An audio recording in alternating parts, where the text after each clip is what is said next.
नमस्कार मंडळी, राम राम. कोल्हापूरकरांचा नमस्कार. आता होती अमावस्या. त्या गावात अमावस्याला कसं असतं, नारळ वाढवायचं काम असतं. याला असू दे, देवाला असू दे. गाड्या सकाळी चकचकीत धुवून नारळ वाढवले. तर ताईबाईचा देव आमच्या दारात आहे. आमच्या भावकी जाऊ तर पण नारळ वाढवला. खेड्याने ह्योच तरी खरा आनंद असतो, सुख मिळते जास्त. या युगामध्ये हे सगळं रासच पावले. आपली संस्कृती पुढे न्यायची असली तर आपणच काहीतरी करायला पाहिजे. कारण आपल्या पिढीने जर लक्ष दिलं तर पुढच्या पिढीला लक्ष जाईल. कारण पुढची पिढी येणारी लय फास्ट आहे. पुढे जाऊन भविष्यात असल्या गोष्टी घडतात का नाही शंकाच वाटते. हे चालले ते आपण तर पुढे ठेवायलाच पाहिजे नक्की. त्या युगामध्ये दुःखाचा डोंगर जास्त असतो. सुखाचा डोंगर का असतो? तू लांब जायसाठी आपण सुखासाठी ज्या गोष्टी करतोय कोणी ते हे बघ समाधान मिळतो एक प्रकारचं. चंद्रगावामध्ये गाडी नवीन किती नारळ वाढवतातच. मावशीला पण नारळ वाढवतात का? कारण वाहनाकडनं आपल्याला वाईट कुठल्या गोष्टी करून नाही म्हणून.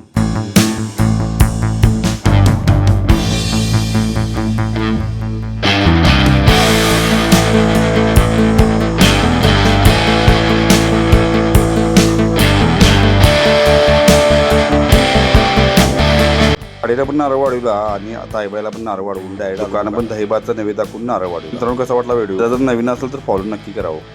बाय.